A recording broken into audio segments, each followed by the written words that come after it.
we're live here at Union College, Frank Bailey Field. It is a little windy. You might be able to hear on our microphones. Literally as we started the recording here, or the live show. Perfect timing. Yeah, we go on and Mother Nature says, the heck with you guys. You can see, though, actually, the cloud line right here. I feel like a meteorologist suddenly today. Yeah. But we've been seeing these cloud lines all day, and then some breaks of clearer skies, and not exactly sunshine today.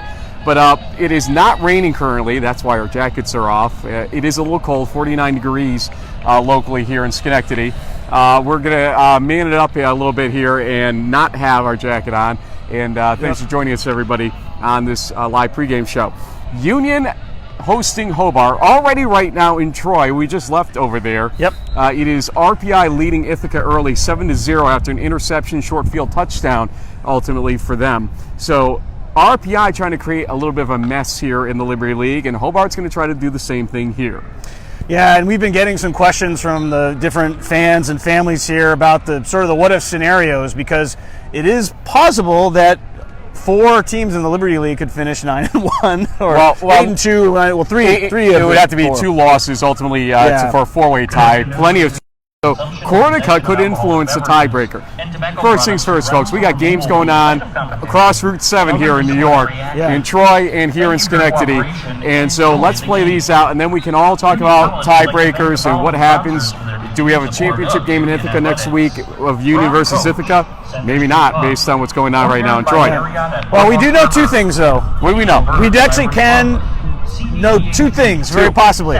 Number 1, if the Merchant Marine Academy defeats Springfield College today in NEWMAC play, they will clinch pretty much the first automatic qualifier bid, unless somehow the game between Cortland and Alfred, which I think is also a 1 o'clock kickoff, is this one. And given the speed of triple option games, Frank, I'm going to predict that we'll know the Mariners score before that one. Cortland can punch their ticket to the NCAA tournament today as well. Every time I think that Merchant Marine game's going to go by quick, though, because Ian Blankenship can throw the ball and score 50 points in a game, it slows it way down. So we don't know for sure, but Cortland could clinch the Empire 8, and Merchant Marine could clinch the NEWMAC on their own volition. There may be other people that can clinch, other teams that can clinch throughout the country today, but it will take help along the way. Most conferences will have able to clinch situations next week in Week 10, but right now, Week 9, only 2 teams we can clearly say can clinch with a win, period. So stay tuned for that. Okay, JB, let's go a little analysis written here into this Union game. With rain probably being sporadic and not a deluge like we originally thought. Got some sun over here, Frank. It's just kind of... I don't know if that's sun or a cloud blocking it, but we're getting a little bit of it over there. Yeah. But tell me how it affects your analysis of this game coming into it before we get a kickoff even. Well, I mean, I think if you're a Hobart fan, you want this to be a low-scoring, ground and pound, running defense, running offense versus rushing defense type of game. I spoke to Kevin DeWall briefly before this broadcast, and he's been in a lot of these games, against Union, and he said the ones that they won typically have been more lower scoring affairs, and so that's what I expect today. Hobart's going to try to really run the ball using the combination of Rayshawn Boswell and Tim Denham Jr., pound the rock, maybe take some shots downfield when they present opportunities. We know that the wide receiver core for Hobart is inexperienced, but they maybe could catch Union a little unsuspecting depending on the personnel and the call. I think the drier weather, I joked about the running game in the show, but I think for Union the drier weather actually favors them because they have the more balanced attack. And so to keep their balanced attack alive and not, let's say, crimp down because of elements means that the Will Bellamy passing game is this constant threat throughout this game with Ike Arabor and his litany of friends in the backfield, because we've seen a lot of Union running backs throughout this season doing well back there, that they're going to have a better chance here to balance the attack and have to force guessing at all times by Hobart. To me, this is going to help Union. Now, don't forget, folks, it has rained all night and into today, so it is still a little wet on this turf, and that means the ball, as it's rolling around on there and as you put it down for snap, will still have perspiration on it, and it will be tough to throw the rock from time to time. So we'll see where this goes, and we'll still get more rain as the day goes on. You look at the standings and Pool C opportunities right now, and we pretty much deduced the following by looking at this for those wondering. The only team that we think will be able to pass muster if it comes down to a Pool C operation for Liberty League. So you have your winner, and then you have a runner-up at maybe 9-1, and they would have to be 9-1. And the champion could be 9-1 too. That's true. Yeah. But the only team that we think could pass muster right now is Ithaca. He said. Ithaca has a very good strength of schedule potential by the end of the season. Right now, maybe lagging a little bit, but they've got to play Union, they got to play Cortland, and they're playing RPI. Their strength of schedule is about to go through the roof. Yep. And that means that they're going to have some really good criteria meeting standards there when we get to that. Also, somebody's going to be ranked probably from the Liberty League on top of that, so they'll have a record versus regionally ranked opponents coming up as well. So Ithaca probably is the only chance for the Liberty League to get 2 teams in, but Ithaca says, hey, we want to win the Pool A bid. We don't want to be an at-large team here, and so we'll see where it goes. But if you're a Union, an RPI, or a Hobart, I got to be honest to you got to make sure you win the conference. It is probably not going to happen that you get in through the Pool C process, at least as of right now. Yeah, and a lot may change over the next couple of weeks. We'll have to sort of see what happens because with the Liberty League tiebreaker coming into play, the way a champion is ultimately selected could be come down to numbers and all this type of thing. But either way, it's been a fantastic year in the Liberty League. Here we are in week 9, 2 games going on within 15 minutes of each other with national prominence that have an impact on playoff implications.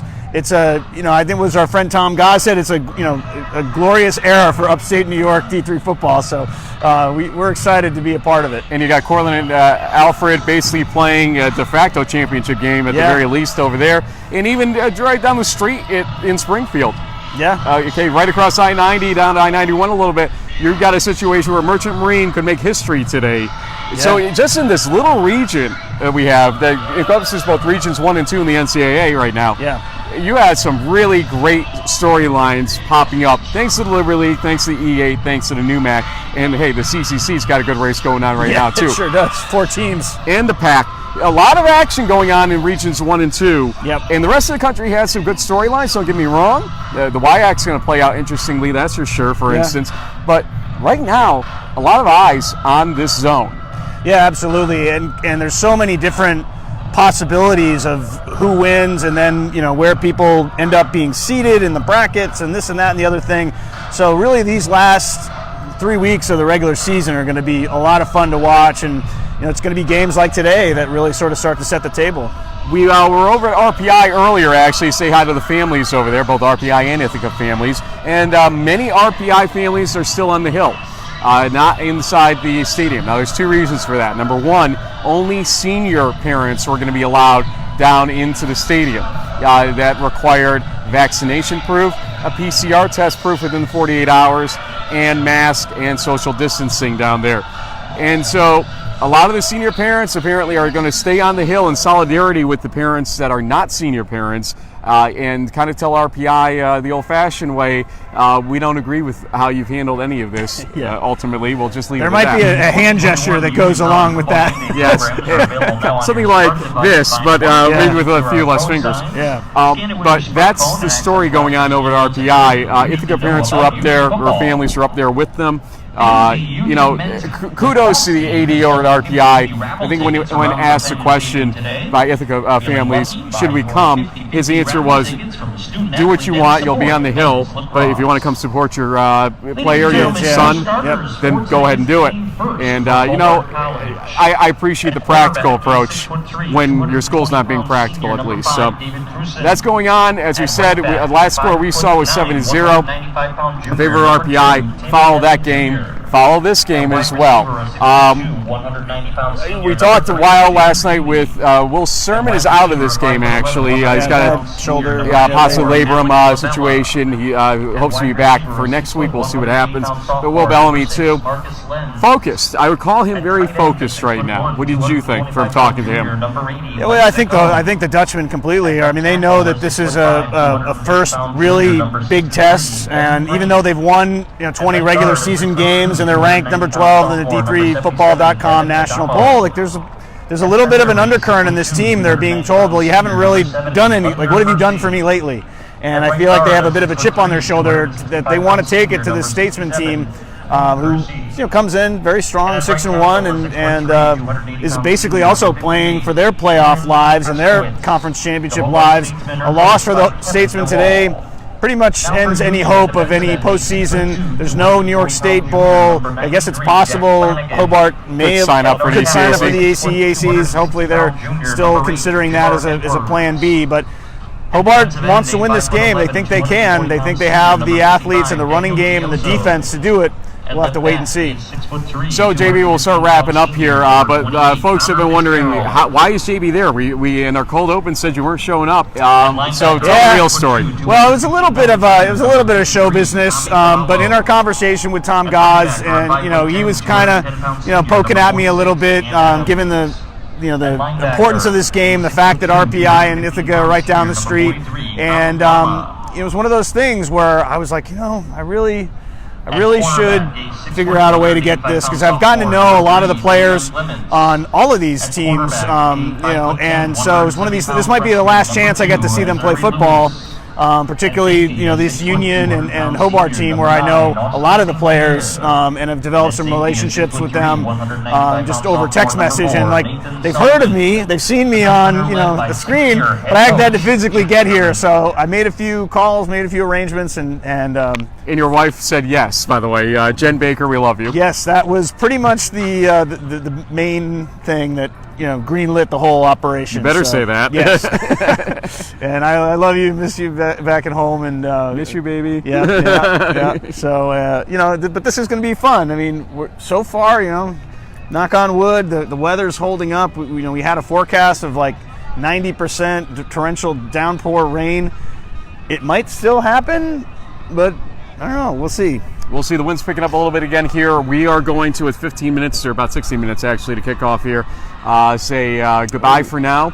But we're going to, we just got a little note there. Yeah, that would be an interesting update in that RPI Ithaca game if that's the case. We heard through the grapevine that starting senior quarterback George Marianopoulos might be out with a knee injury. We'll have to keep an eye on that. That would certainly affect the Engineers' chances of hanging on to that 7-0 lead.